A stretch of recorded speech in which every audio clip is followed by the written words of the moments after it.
Your grocery bill can be the second largest bill within your entire household, right behind housing expenses, your rent, or your mortgage. Because of this, and because of the rising inflation and cost of groceries is rising, but the amount you actually get in the packaging is shrinking.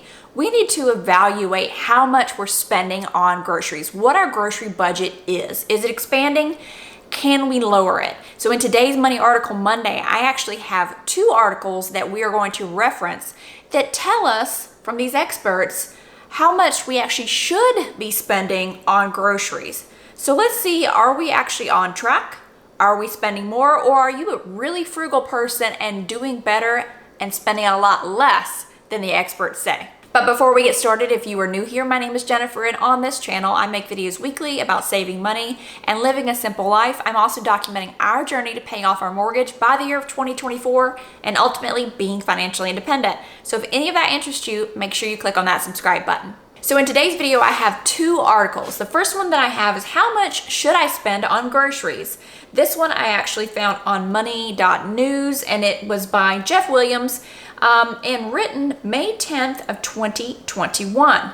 Now, the other one I have is by Mint Intuit, and this article is called How Much Your Food Budget Should Be and Your Grocery Calculator. So I thought it would be interesting. I have not done the calculator yet, but to do the calculator live on the video, that way I can see, you can get my immediate reaction to see if I am on track or not. As always, I will link these articles down below for you to check out in their entirety. I use them as a reference during this video, and we will read a few excerpts from them. And you guys know how much I love statistics, so let's start off with that. The article from money.news about how much I should spend on groceries says that nationally, the average annual cost of groceries for U.S. households is $4,643, according to 2019 figures from the Bureau of Labor Statistics. Now, let's also go back to 2019 and say, hey, how you doing? I miss you. Sorry, I wasn't very nice to you, meaning I was super excited for 2020. Yeah. I'm sorry. Forgive me? Can you come back, please? Also note that grocery prices all over the United States, and obviously all over the world, but in the United States is where these statistics came from, vary wildly. I want to point out that Kim, you know who you are, she just emailed me and told me that she was in somewhere in California, was it San Diego, or somewhere near there, and gas was upwards of $8.59. I was over here in North Carolina going, it's almost $3.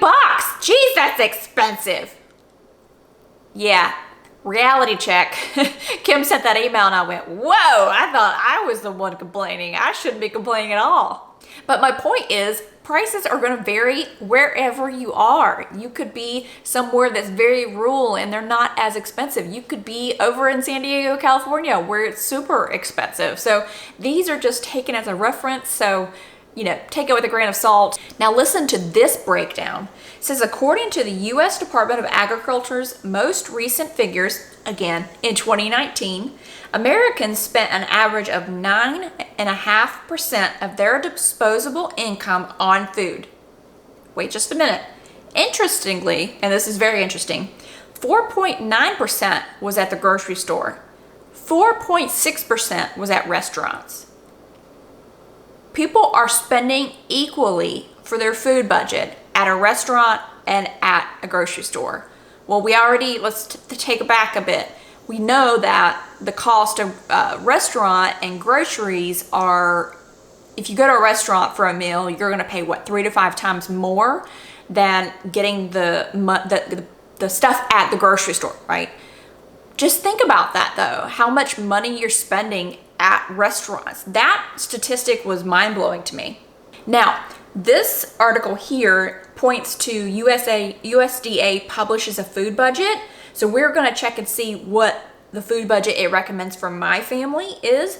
But it says that, for example, a moderate budget for a family of 4, assuming your kids are within the ages of 6 to 8 or 9 to 11, would be about $256 a week or $1,112 a month. Now then it goes into, it could be lower or higher depending upon the age of your kids. You know, if you've got teenagers who are eating you out of house and home, obviously you're going to be spending more. So the first one that we are going to go on is for the USDA official USDA food plans, cost of food at home at 4 levels, okay? And this is, again, linked in the article, the money.news article, so you can pull it up, and it's just a PDF. So it's going to say, it goes by different age types. Okay, I'm going to go down to family, and I am a family of, well, I'm a family of 3, but it says a family of 2 or a family of 4. Okay, so I guess we will just choose a family of 4, since there isn't an option for 3. That's not right. Okay, so family of 4. So this is a couple, a male and female from 19 to 50 years old. And then it has 2 different breakdowns, 2 to 3 years old or 4 to 5 year olds for kids, 6 to 8 or 9 to 11. So I'm going to choose family of 4, and I'm going to go kids 4 to 5. Now it's got different levels. It says weekly cost and monthly cost, but it also has a thrifty plan, a low cost plan, a moderate cost plan, and a liberal plan. I don't know. Is this an insurance election? You know, when you an insurance elective, when you start a new job or you change your insurance plan, do you want plan A or plan B? Do you want to spend $6,000 deductible or $8,000 deductible? That's what it looks like. So this says, and I'll just go from the smallest to the largest. It says that for our family, the thrifty plan would be weekly $138. Or the liberal plan, which is the highest, would be $269. So that equates to the thrifty plan per month would be $599, and the liberal plan per month would be $1169. Okay, so we're going to see what those numbers do in comparison with the other article's numbers and see if they're in line. And then I'm going to tell you how much I actually spend, and we'll see how it compares. Okay, the second article, which is the mint.intuit article, actually has just a calculator within, and I've got my computer here, that's what I'm looking at, within the article. And so you can put how many people are in your household. So it's not even going to take into account the ages of them. Oh, no, it does. Okay, so I'm going to select 3. How old is person 1? Person 1 is between 19 and 50. How many meals does this person eat out each week? Okay, so let's just assume my husband, 0. He does not, well, I mean, let's put 1 just for giggles. Dietary needs, gluten-free or meatless. He is neither. Person 2, between 19 and 50. All right, that would be me. How many times do you eat out per week? Maybe twice. No, maybe once or twice per week. Maybe 1. Okay, I'll go 1. And then dietary needs, I am meatless. And then the third person, how old is this person? She is 4, so I'm going to choose 4 to 8. How many times this week? I would say, let's go with 1. So we'll eat out as a, now she is mostly meatless, not completely, but I'm going to choose meatless because she eats a lot of what I do. Oh, did it already calculate it? Yeah. Oh, okay. It says your estimate. Does your estimate look right? If your spending habits are don't add up, explore other options. Oh, this is much more fun. So rather than using that, I'll show you what it looks like here. This is much more fun, this little calculator, because you can go thrifty, which, oh, well, it says $92. So versus taking into account the 4 people. Yeah, this one's much more accurate. So just skip that other one. So if the thrifty plan says $92.85 per week or $402.33 per month. The generous plan would be $183 a week or $795 per week. So what have I been spending? I have been spending more recently between $100 and $110 per week. So I am actually the thrifty to the cost conscious. So yay me. So the thrifty, again, $92.85. The cost conscious gives me $120.71. So go ahead and make sure that you check out the article below, the mint.intuit, and use that calculator to see how much it recommends your monthly spending is, to see if you are on track with that spending. Now, it also talks about has another graph, a suggested budget. So one person, a monthly budget would be $251. I need to check with my mom and see how much she spends. 3 people, it says, would be $722, which is way above what we spend. But then this article goes down to talks about purchasing groceries versus dining out.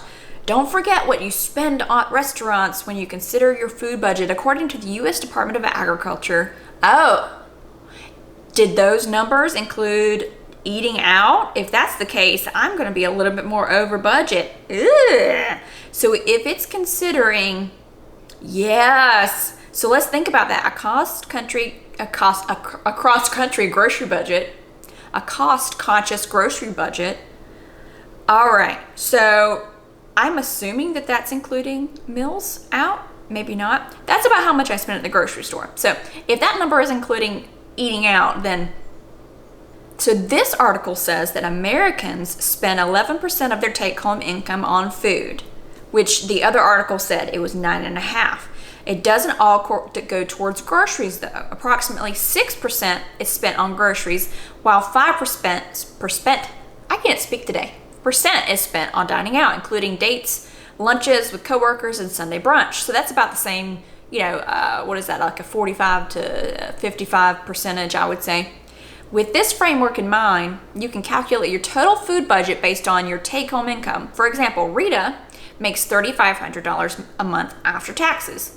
She would budget 6% for groceries, $210, and 5% for restaurants, $175. So she'll need a total of $385 for each month. With a little practice, she'll learn better habits and be able to accurately adjust her budget.